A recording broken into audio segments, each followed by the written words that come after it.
Hello everyone, welcome back to our channel. ఈ first time నా channel ని ఎవరైనా చూస్తున్నట్లయితే ప్లీజ్ లైక్ చేయండి, షేర్ చేయండి, అలాగే సబ్స్క్రైబ్ చేసుకోండి. Let's go to the video. కోడి పుంజులు రాబందు. రామయ్య ఇంట్లో ఒక కోడి పుంజు, రంగయ్య ఇంట్లో ఒక కోడి పుంజు ఒక కోడిపెట్ట కోసం పోట్లాడుకుని ఒకదానిపై ఒకటి తలపడ్డాయి. ఓడిపోయిన పుంజు పారిపోయి పొదల్లో దాక్కుంది.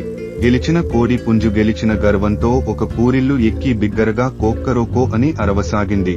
ఆకాశంలో ఎగురుతున్న ఓ రాబందు ఆ శబ్దం విని క్రిందకు దిగి ఆ కోడి పుంజును కాళ్లతో పట్టుకుని ఎగరవేసుకుపోయింది. అప్పుడు పొదలో దాగి ఉన్న కోడి పుంజు కోడి పెట్టతో హాయిగా సహజీవనం సాగించింది. నీతి: దేవుడు గర్వపోతులను శిక్షిస్తాడు. పట్టు విడవని కోతి. 4వ తరగతి చదివే రాజు చానా తెలివైనోడు. రాజు వాళ్ళింటి పక్కన ఒక చెట్టు ఉంది. ఆ చెట్టు మీద ఒక కోతి ఉంది. ఆ కోతి చానా అల్లరిది. ఇంటిలో ఎక్కడ ఏమి పెట్టినా ఎత్తుకుపోయేది. చేతుల్లోవి గుంజుకునేది. ఎవరైనా ఏమన్నా అంటే మీదబడి బరికేది. అందుకే ఆ కోతంటే అందరికీ చానా భయం. రాజు ఎలాగైనా సరే ఆ కోతిని పట్టుకోవాలి అనుకున్నాడు. ఇంటి ముందు గుంత తవ్వినాడు. ఆ గుంతలో సన్నమూతి ఉన్న కుండ పెట్టి మూతి తప్ప కుండనంతా మట్టితో మళ్ళా కప్పిపెట్టినాడు.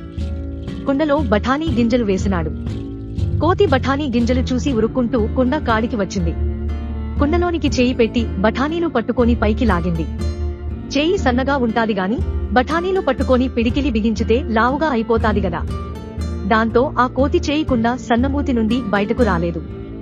ఆ కోతేమో బఠానీ గింజలు విడవకుండా అలాగే లాగసాగింది. అంతలో వెనుక నుండి రాజు గోనెసంచి తీసుకొనొచ్చి కోతి మీద వేసేసినాడు. సంచి మూతి కట్టి ఆ కోతిని అడవిలోనికి తీసుకుని పోయి వదిలేసినాడు. నోటి మాట. అనగనగా ఒకరోజు ఒక బడిలో బాలుడికి ఒక సందేహం వచ్చింది.